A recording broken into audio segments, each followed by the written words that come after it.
వెనకట బ్యాంకులు లేకముందు జనాలు పైసలు బంగారం అసొంటి ఏమన్నా ఉంటే బిందెలు ఇత్తడి డబ్బాలలో పెట్టి మట్టిలో బొంద పెట్టి దాచుకునేదట.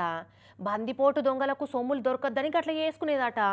ఎప్పుడైతే బ్యాంకులు వచ్చినాయో ఇక అప్పటి సంది జనాలు వాళ్ళ తానున్న సొమ్ములన్నీ బ్యాంకులలో దాచుకున్నాడు సురు చేసిండ్రు.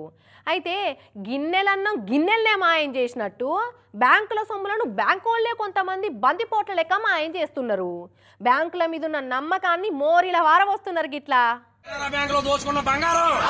కంచే చేను వేసింది అన్నట్టు బ్యాంకుల పనిచేసే కొంతమంది సిబ్బందులే బందిపోట్ల లెక్క మారుతున్నారు కదా. బ్యాంకుల మాల్ దాచుకున్నా పైసా దాచుకున్నా దొంగల చేతికి తాళం ఇచ్చినట్టు చేస్తున్నారు. బ్యానర్ కట్టుకుని బ్యాంకు ముంగడ ధర్నా చేస్తున్న ఈ బాధితులను చూస్తురా. వీళ్ళు బ్యాంకును ముంచినోళ్ళు కాదు, బ్యాంకే వీళ్ళను ముంచింది. అందుకే బ్యాంకు ముంగట ఇట్లా నిరసనకు దిగిరు. కాకినాడ జిల్లా తేటగుంట కెనరా బ్యాంకుల 200 మంది బంగారం కుదబెట్టి లోన్లు తీసుకున్నారట. ఇక లోన్ తీసుకున్న చాలా మంది పైసలన్నీ కట్టిన బ్యాంకులు మాత్రం వాపసు ఇయ్యలేదట బంగారం. ఏందని అడిగితే రేపిస్తాం మాపిస్తాం అని కొర్రీలు చెప్పారు. కానీ బ్యాంకుల పనిచేసే సిబ్బంది ఆ సొమ్ములు పట్టుకొని పరారయ్యారట.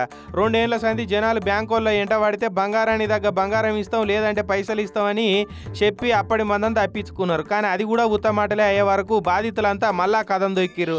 మా బంగారం మాకు ఇవ్వవలసిందే అని బ్యాంకును చుట్టుముట్టిరు. ఇక ఖాతాదారుల నిరసనతోటి భయపడ్డ బ్యాంకులు బ్యాంకు దిక్కైతే మర్రి చూడలేదు.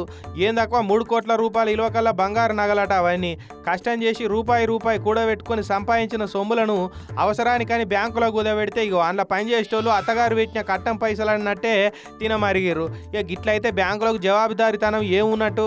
బ్యాంకుల సొమ్ములు దాచుకొని ఉల్టా జనమే గోసలు పడాలనా? ఆ పైసలతోటి బ్యాంకులు జల్సలు చేయాలనా? సర్కార్ బ్యాంకులను నమ్మినందుకు మంచిగానే మూస్తున్నారు కదా అని ఎత్తి 7 దోషుల మన్ను పోస్తున్నారు బాధిత జనాలు.